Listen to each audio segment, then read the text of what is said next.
बहुत समय पहले एक दूर देश में एक विशाल राज्य हुआ करता था, जहां सबसे ऊंचे पहाड़, गहरे जंगल और चमकती नदियां बहती थीं। ठंडी हवा बर्फीले पहाड़ों पर दौड़ती रहती थी और ऐसा लगता था जैसे प्रकृति स्वयं उस राज्य की रानी हो। उसी राज्य में एक सुंदर रानी रहती थी, जो बहुत दयालु और सौम्य स्वभाव की थी। एक दिन बर्फ गिर रही थी और रानी खिड़की के पास बैठकर सिलाई कर रही थी। तभी उसकी उंगली सुई से थोड़ी सी चुभ गई और बर्फ पर लाल खून की 3 बूंदें गिरी। रानी ने वह दृश्य देखा और मन ही मन बोली, काश मेरी एक बेटी हो जिसकी त्वचा बर्फ जैसी सफेद हो, होंठ खून की बूंद जैसे लाल हो और बाल काले बादलों जैसे घने हों। कुछ समय बाद रानी को एक सुंदर कन्या प्राप्त हुई, जिसका नाम रखा गया स्नो वाइट। लेकिन जैसा कभी कभी नियति में होता है, जन्म देने वाली रानी जल्द ही स्वर्ग सिधार गई। छोटे सी स्नो वाइट की परवरिश में पूरे राज्य का प्यार था, लेकिन एक मां की कमी हमेशा महसूस होती थी। कई वर्ष बाद राजा ने पुनः विवाह किया। नई रानी अत्यंत सुंदर थी, लेकिन वह घमंडी और ईर्ष्यालु भी थी। उसकी एक अजीब आदत थी। उसके कमरे में एक जादुई दर्पण था। वो रोज दर्पण के सामने खड़ी होकर पूछती, दर्पण दर्पण दीवार पर, सबसे सुंदर कौन है संसार पर? और जादुई दर्पण हर बार यही कहता, हे रानी, आप सबसे सुंदर हैं। रानी इस बात पर अत्यंत गर्व करती थी। समय बीतता गया। स्नो वाइट धीरे धीरे बड़ी होने लगी और उसका सौंदर्य राज्य में प्रसिद्ध होने लगा। उसकी त्वचा ऐसी चमकती थी जैसे चांद की रोशनी, आंखों में सरलता और चेहरे पर मासूमियत। जो भी उसे देखता वो उसके सौंदर्य के साथ साथ उसके दयालु हृदय की भी प्रशंसा करता। मेले में, बगीचे में या महल के दरबार में हर कोई कहता, राजकुमारी बहुत सुंदर है। ये बातें नई रानी तक भी पहुंचने लगीं।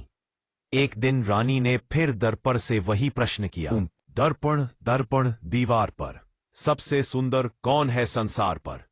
लेकिन इस बार दर्पण ने जवाब दिया, हे रानी, आप सुंदर है, इसमें कोई दो राय नहीं, पर अब स्नो वाइट आपसे अधिक सुंदर है।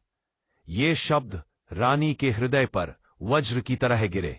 उसे लगा मानो इसी ने उससे उसकी शक्ति छीन ली हो। रानी ने एक शिकारी को बुलाया और उसे आदेश दिया, स्नो वाइट को जंगल में ले जाओ और हमेशा के लिए खत्म कर दो, और इस बात का प्रमाण लेकर आना कि वह अब इस दुनिया में नहीं है। शिकारी ने राजकुमारी को जंगल में ले जाकर सच बताने की हिम्मत जुटाई। उसने कांपते हुए कहा, मुझे माफ कर दीजिए राजकुमारी, पर मुझे आदेश मिला है आपको मार डालने का। स्नो वाइट डर से रोने लगी, पर उसकी आंखों में मासूमियत देखकर शिकारी का दिल पसीज गया। उसने कहा, भाग जाओ बेटी, कभी महल वापस मत आना। गहरा जंगल। स्नो वाइट अकेली, डरी हुई, अंधे जंगल में भागती चली गई। रात घिरने लगी, अंधेरा फैलने लगा। पेड़, पत्तियां और अनोखी आवाजें उसे और डराने लगी। वह थककर रो पड़ी, इसके पास जाऊं। कुछ देर बाद उसे एक छोटा सा घर दिखाई दिया। घर छोटा था लेकिन बहुत प्यारा। दरवाजा आधा खुला था। वह अंदर गई तो सारी चीजें छोटी छोटी थीं। छोटी कुर्सियां, छोटा बिस्तर, छोटी मेज। स्नो वाइट बहुत थकी थी। वह वहीं लेट गई और सो गई। रात में 7 छोटे छोटे बौने घर लौटे। Doc, Grumpy, Happy, Sneezy, Bashful, Sleepy, Dopey. उन्होंने अपने घर में एक अजनबी लड़की को सोते हुए पाया और बहुत हैरान हुए। सुबह जब स्नो वाइट की आंख खुली तो बौनों ने प्यार से पूछा, तुम कौन हो? स्नो वाइट ने अपनी पूरी कहानी बताई।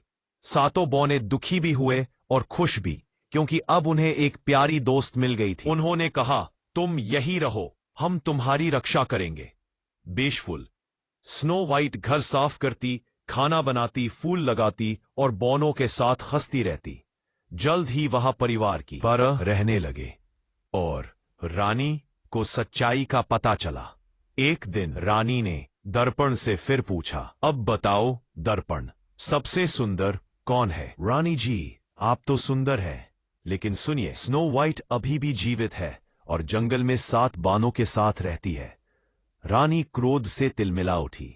रानी ने खुद को बूढ़ी औरत के वेश में बदला, हाथ में लाल चमकता हुआ सेब लिया और बानों के घर पहुंची। स्नो वाइट ने दरवाजा खोला। बूढ़ी औरत बोली, बेटी, ये लो, ये सेब खाओ, बहुत मीठा है। स्नो वाइट मासूम थी। उसने सेब लिया और जैसे ही एक कौर खाया वहीं गिर गई। वह मरी नहीं थी, पर गहरी जादुई नींद में चली गई थी। 7 बाने लौटे तो उनका दिल टूट गया। उन्होंने स्नो वाइट को कांच के ताबूत में लेटा दिया, क्योंकि उसकी सुंदरता वैसी ही बनी रही। राजकुमार का आगमन। कई दिनों बाद एक सुंदर राजकुमार जंगल से गुजर रहा था।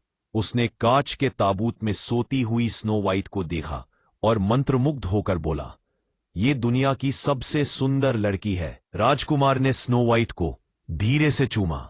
ये चुंबन प्रेम का था जो जादू को तोड़ गया। धीरे धीरे स्नो वाइट की आंखें खुली। बौने खुशी से चिल्लाए। राजकुमार ने उसका हाथ पकड़ा और बोला, क्या तुम मुझसे विवाह करोगी? स्नो वाइट ने मुस्कुराते हुए हां कह दी। पराजित रानी महल में वापस जाकर रानी ने दर्पण से पूछा, सबसे सुंदर कौन है? दर्पण ने जवाब दिया, अब भी स्नो वाइट। गुस्से और ईर्ष्या में रानी बीमार पड़ गई और सब कुछ समाप्त हो गया। सुखद अंत। स्नो वाइट और राजकुमार की शादी बड़े धूमधाम से हुई।